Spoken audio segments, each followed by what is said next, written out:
Thank you very much. Do you have any questions, please? Mr. President, Canada's Prime Minister says that they will be implementing retaliatory tariffs. You said if that were to happen, that you would be responding with large-scale tariffs. Will you be following through with that promise? Well, absolutely, but we had a very good conversation. Mark called me today at 10 o'clock. We put out a statement. We had a very, very good talk. He's going through an election now, and we'll see what happens, but we have Liberation Day, as you know, on April 2nd, because, and I'm not referring to Canada, but many countries have taken advantage of us, the likes of which nobody even thought was possible for many, many decades, And, you know, that has to stop. We're going to end up with a very good relationship with Canada and a lot of the other countries. Some we probably won't. It won't be so pleasant, but I think most countries are agreeing with me. They actually, many of them have actually apologized. They said, look, we have taken advantage. And I don't blame them as much as I blame the people that stood, in this case I can say the men, because so far they've been all men, haven't they? But the men that sat right there and behind the Resolute desk, mostly the Resolute desk, you know. I don't know if you know, you have a choice of 7 desks. The Resolute is the one I like, but some chose other ones. But they sat right behind a desk right in this location, and they let our country be hurt very badly. But I didn't do that. So, but we had a very good talk, the Prime Minister and myself, and I think things are going to work out very well between Canada and the United States. Yeah, please, go ahead. Mr. President, how is the talks with India on tariff going on?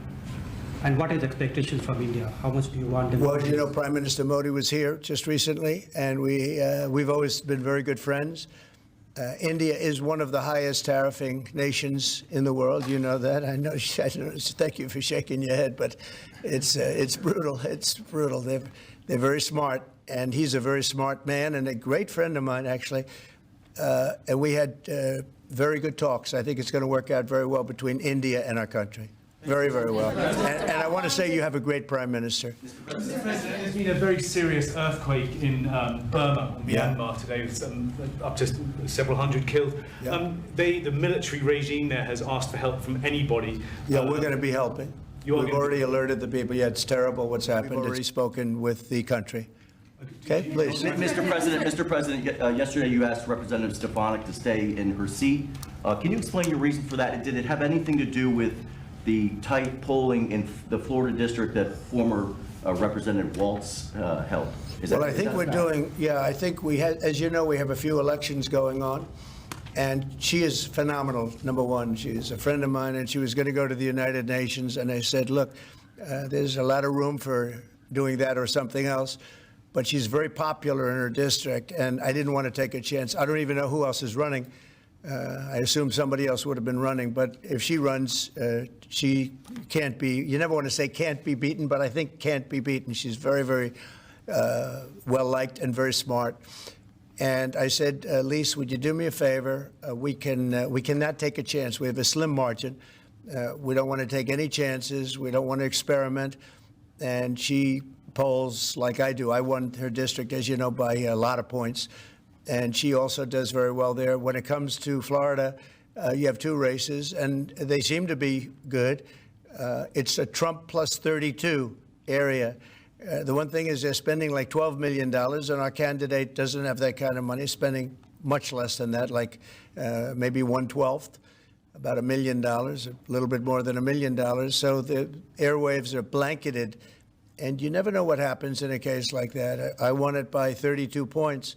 And it's very, very strong. It used to be Democrat, but when I came along, they liked me for whatever reason. You'll have to explain that, but they liked me, and we're way up.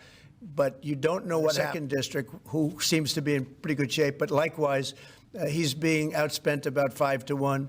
So we don't want to take any chances. So I went to Elise and I said, Elise, do you mind? Very highly rated person, you know, she was a real leader.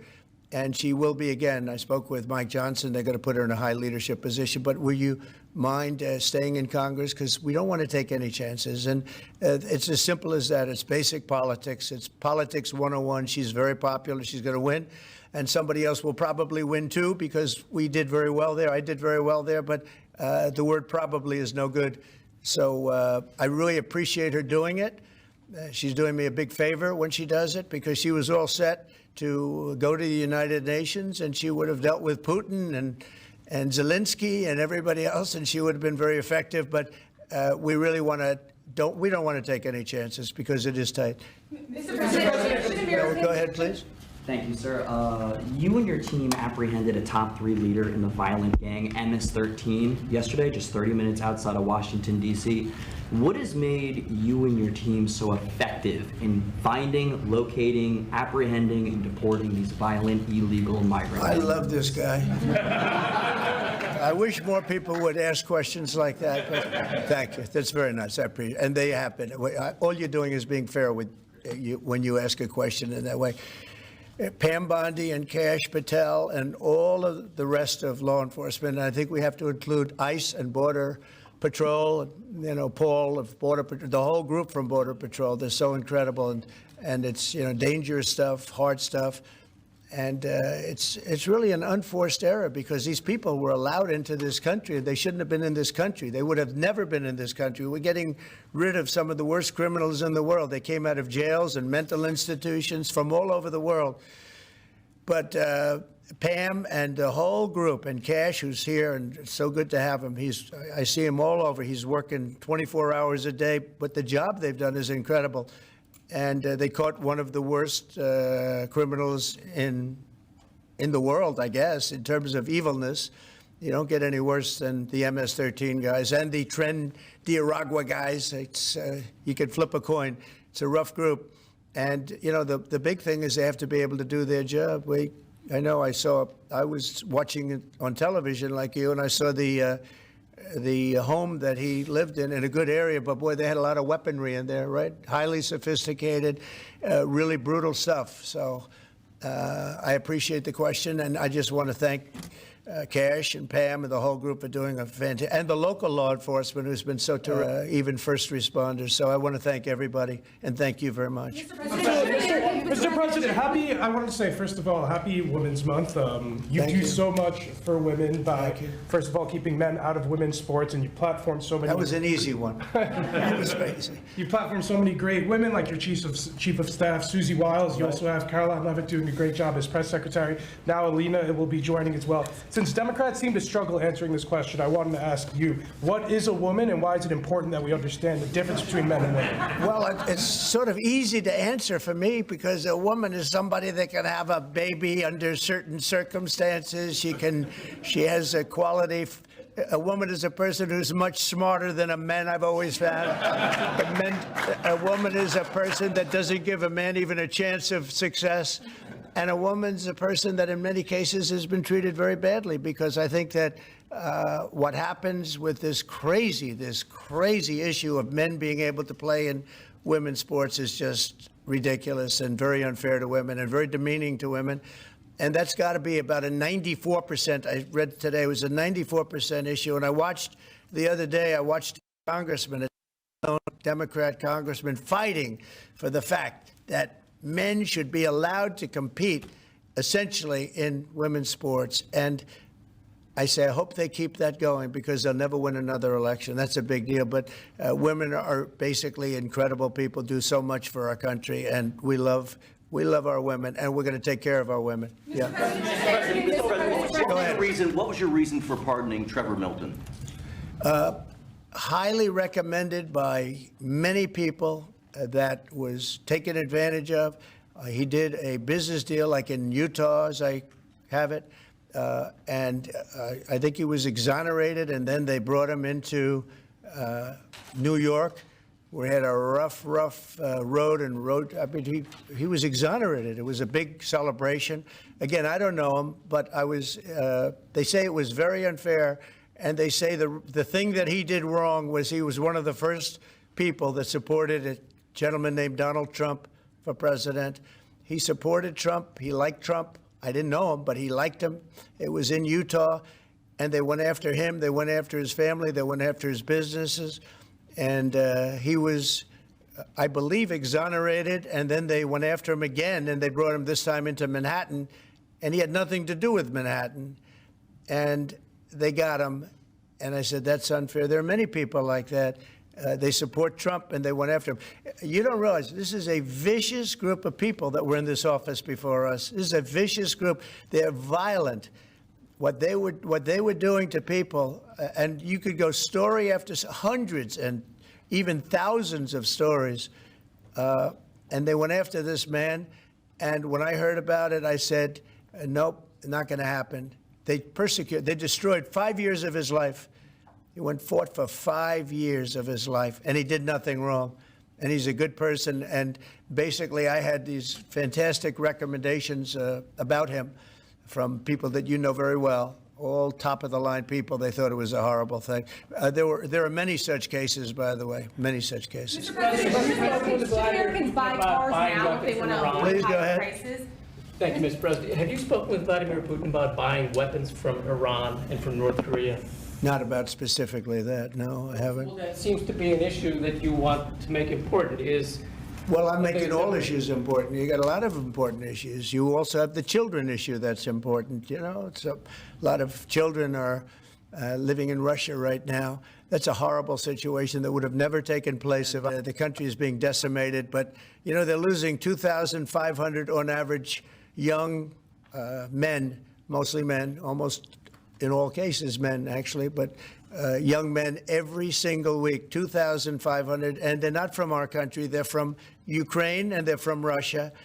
But it's human lives, and if we can get it stopped, and I think we're making progress. But there's a lot of ill will between the parties. Should Americans buy cars now if they want to avoid higher prices? And then just to No, follow I don't think so. I think you're going to have a country that's going to boom.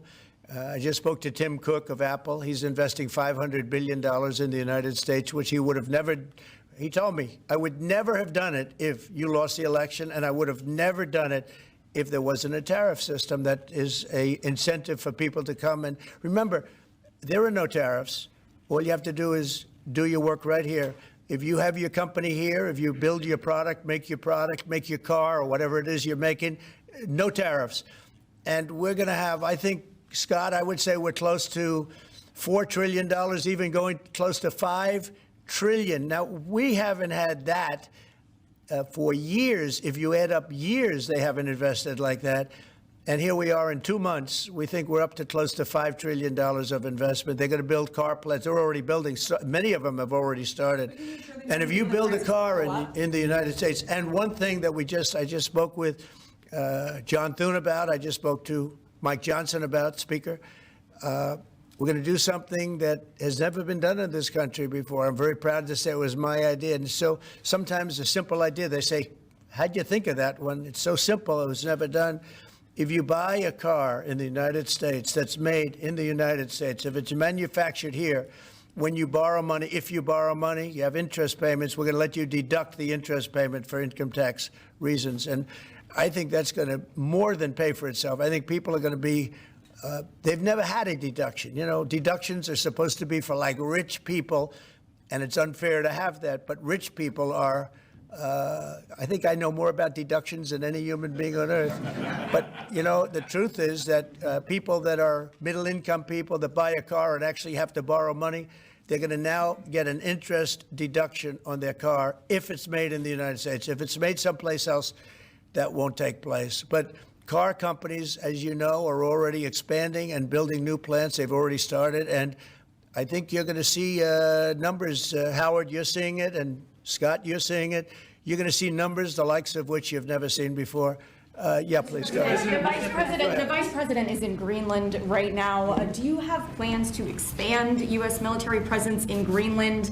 Is that Greenland? We get along very well with Denmark. We've always had a good relationship. Denmark does a lot of business in the United States. We don't do so much there, but they do a lot of business in the United States. And I think they want to see, I think everybody wants to see that work out. We need Greenland, very importantly, for international security. We have to have Greenland. It's not a question of, do you think we can do without it? We can't. If you look at Greenland right now, if you look at the waterways, you have Chinese and Russian ships all over the place.